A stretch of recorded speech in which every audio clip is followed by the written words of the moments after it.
from the fiscal stabilization fund. But you added a $500,000 in deficit, $500 million in deficit this year. This year, we're making another payment of $85 million from the fiscal stabilization fund. So I think it's a good story. We're using this fund to pay down debt, and we're using some of the money this year to help pay for some capital expenditures outside of the infrastructure. But would you acknowledge that it's empty? And as the economy grows, we shall replenish the supply. So what happened? We'll build it up again. Okay, so if you plan to come to a deficit reduction to zero in 2018, that means we won't see a payment into fiscal stabilization Things until... could change. Well, things could change. There is a lot of, still a lot of economic uncertainty out there. Things could change. We could, we're hoping that the economy, well, we're not. We are expecting the economy to grow, and things could change. Infrastructure-wise, a lot of what you're announcing in here, the $1 billion investment, a lot of it's been announced already, 75, 59 in the perimeter. Are there any new projects you can highlight for us that aren't in here? We'll be rolling that out in the weeks ahead. There's a number of highways throughout the province. Some of them are continuing from last year. Some of them are new, and we'll roll it out in the weeks ahead. In the city of Winnipeg, they submitted a list. My understanding is they gave you a list that included Waverly and Taylor and Marion and Archibald, which you've included, but it also talked about Chief Peguis extension as their third priority, and then Kenniston widening as their fourth priority. Yes. Those aren't mentioned in here. Are you saying no No, to funding on those? No, we're not saying no. So why aren't they included? You chose tax on the bank from 5 to 6% to about 18 million. Why that route, not maybe some other fees and taxes? What was the thinking there? We've decided that the big banks, these are the large banks, could afford to make a contribution to tax relief in other areas.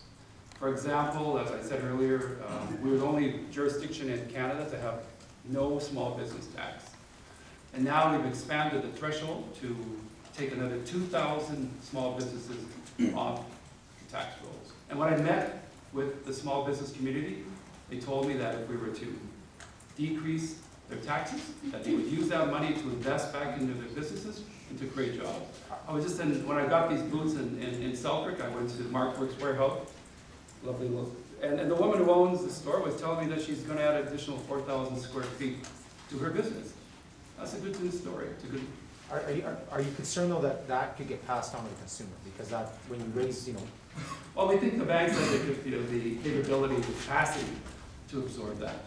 We're asking them to make a small payment, small contribution to us so we can provide tax relief. We're also we're going to be doubling the seniors property tax credit from 235 to 470, eliminating it next year.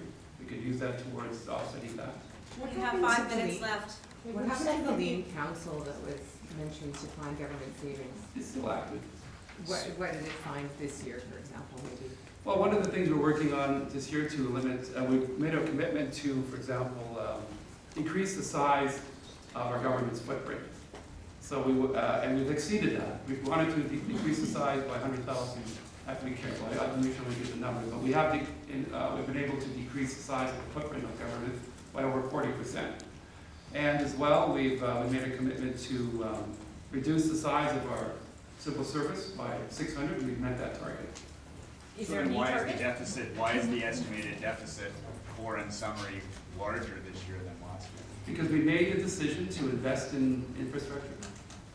We made the decision to invest in healthcare. We made the decision to invest in education. We're funding education at the rate of economic growth. Other provinces have taken a different route. What are the Other changes provinces to the balanced budget Which legislation? sector of the economy do you expect to grow the most in the coming year to sustain recovery? We expect and anticipate the strongest growth will be in the construction field. But all cylinders of the economy are firing fairly strongly right now. But we expect that you'll see the highest level of growth within the construction industry. And manufacturing as well. Manufacturing went up by 9%, went up from January to February. So that's a significant increase. This is the last What are the budget changes prior to to the the budget election. balance For legislation? the last budget before the next election. There'll be another budget before the next election. Mr. Dewar? Mr. Dewar, what are the changes to the balanced budget legislation that you're making? There is no reason at this point to make any changes to the balanced budget legislation. And right now, we're focusing on getting this budget passed. Okay. So it can provide services to Manitobans. So it can provide our continuing efforts to grow the economy. But your speech mentions that you're gonna be changing the budget balance legislation, so if not this year, next year, what are the changes that you're anticipating? If we do make the changes will be within the spirit of the current legislation, which is that we have a plan and that we act in a fiscally responsible way. The Statistics Canada quibbles with your assertion that the economy is firing on all cylinders. They said last year the economic growth was 1.1%, 9 out of 10 provinces, not first. How do you respond to that? And is that not proof that perhaps the economic strategy may not be working? Not at all. We, as you say, we do take issue with their numbers. And if our economy was not running and firing on all cylinders, we would not have created 20,000 jobs in the last year. So you take issue with Statistics Canada's GDP numbers for last year? Is that what you're saying? We did, yes. You do. And why do you take issue with Statistics Canada's numbers? Well, the people who work within our system have the disagreement in methodology. So that's one of the reasons why and then they look at things differently than what we do. But not so saying, the bottom line, if our economy was not growing, we would not have created 20,000 new jobs last year. So I you still gonna do a haven't budget heard in you January? reconcile firing on all cylinders with almost $500 million in deficit spending. And I really want to know from the finance minister's perspective, what economic condition is necessary to get to zero? I mean, if we're going so well, Oh, we are going well, we should be proud of that. so we need, But as I was saying, 3% growth is good, and it will certainly help us achieve surplus. Thanks, Question on the everyone. net debt. Are you concerned about another ratings downgrade, just given that your net debt to GDP is up again? Let me just say that Moody's is one of the 3 rating agencies. The other 2 affirmed our position.